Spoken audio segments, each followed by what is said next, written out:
भाषण में देखो, उनको ही पता नहीं चल रहा वो क्या कर रहे हैं। उन्होंने कानून बना दिया। अब कानून बनाने के बाद समर्थन के लिए टोल फ्री नंबर दिया कि जिसको जिसको लगता है कि हमने बराबर कानून बनाया है वो लोग इसके ऊपर मिस कॉल दो। एक नंबर उन्होंने वायरल किया, नंबर दिया। 132 करोड़ रहते हैं इस देश में। कितने? 132 करोड़ लोग। 132 करोड़ लोगों में से कितने लोगों ने मिस कॉल दिया पता है आपको?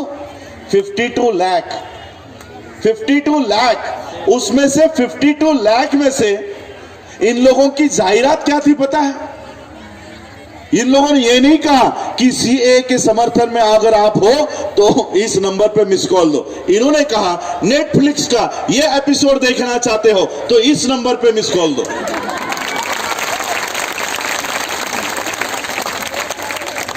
हॉटलाइन पे किसी से बात करना चाहते हो तो इस नंबर पे मिस कॉल दो। 50 लाख कॉल नेटफ्लिक्स के एपिसोड के लिए पड़े हुए हैं। उन लोगों को यह भी पता नहीं कि इस देश के लोग आज भी इस देश की गरीबी का काम ये लोग नहीं कर रहे। इस देश में बेरोजगारों की संख्या बढ़ रही है, उसके ऊपर काम नहीं हो रहा है। आपको पता है इंडियन ऑयल, बीपीसीएल, एचपीसीएल एक एक 2-2 रुपए में बेच दी है इन लोगों ने, उसके ऊपर काम नहीं कर रहे। इस सारे मुद्दों से ध्यान हटाने के लिए इन्होंने सीए एक्ट बना दिया।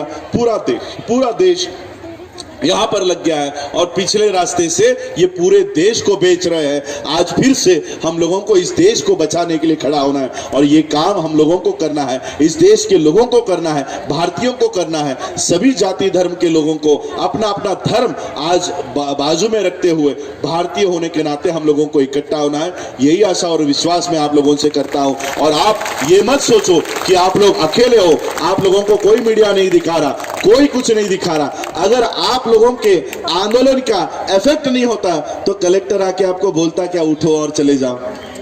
आपका आंदोलन विश्व स्तर पे जा रहा है। भले ही आपको स्टार न्यूज नहीं दिखा रहा, भले ही आप लोगों को जी न्यूज नहीं दिखा रहा, भले ही आपको एबीपी न्यूज नहीं। ये एबीपी वालों को ना अपना नाम बदल देना चाहिए। एबीपी न्यूज करने के बजाय बीजेपी न्यूज रखना चाहिए। मैं आपको बताना चाहता हूं, भले ही ये न्यूज चैनल आपको नहीं दिखा रहे लेकिन आप लोगों को यूनाइटेड नेशंस के चैनल्स दिखा रहा है, आप लोगों को बीबीसी वर्ल्ड दिखा रहा है।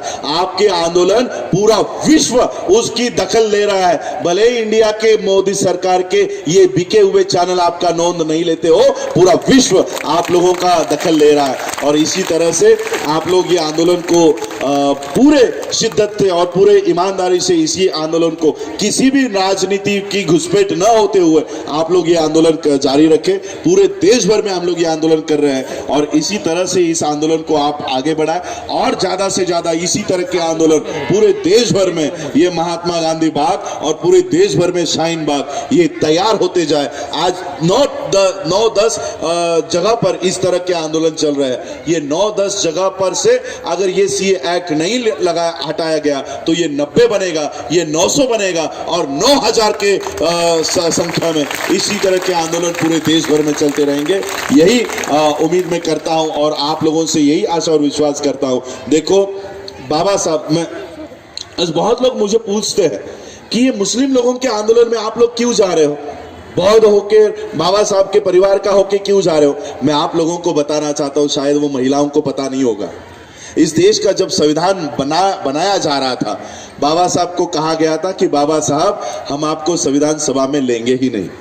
अगर आप संविधान सभा में आएंगे नहीं तो देश का संविधान कैसे बनाएंगे, लिखेंगे कैसे? बाबा साहब परेशान थे कि मुझे उस संविधान सभा में जाना है, इस देश का संविधान बनाना है और जैसे ही देश का संविधान बनाऊं इस देश के लोगों को सुरक्षा कवच बनाकर दे दूंगा। बाबा साहब इस देश के लोगों को सुरक्षा कवच बनाकर देना चाहते थे, लेकिन इस देश की उस समय की व्यवस्था बाबा साहब को संविधान बनाने के लिए संविधान सभा में आमंत्रित नहीं कर रही थी। उस समय पश्चिम बंगाल में जोगेंद्र नाथ मंडल इन्होंने बाबा साहब को बुलाया और पश्चिम बंगाल के मुसलमानों ने बाबा साहब को चुनकर इस देश के संविधान सभा में भेजा। इस देश के संविधान को बनाने के लिए बाबा साहब को जो ताकत दी है वो इस देश के मुस्लिम लोगों ने दी है, और इसलिए इस देश के संविधान को बचाने के लिए आज फिर से वही मुस्लिम आगे आ रहे हैं और डटकर उस समय भी बाबा साहब के साथ उस समय के मुस्लिम खड़े थे। और इसलिए आज ये मेरा कर्तव्य बनता है कि मुसलमानों के आंदोलन में ये अंबेडकर फिर से इन लोगों के साथ खड़ा रहे। इसलिए इस शिद्दत से आप लोग इस आंदोलन को चलाएं।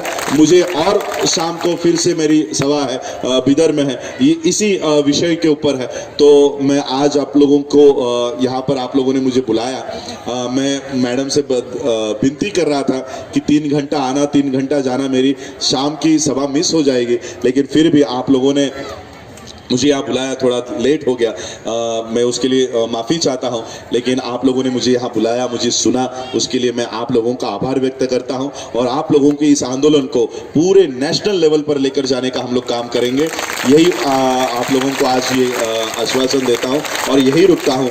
जय भीम, जय भारत, जय बुद्ध।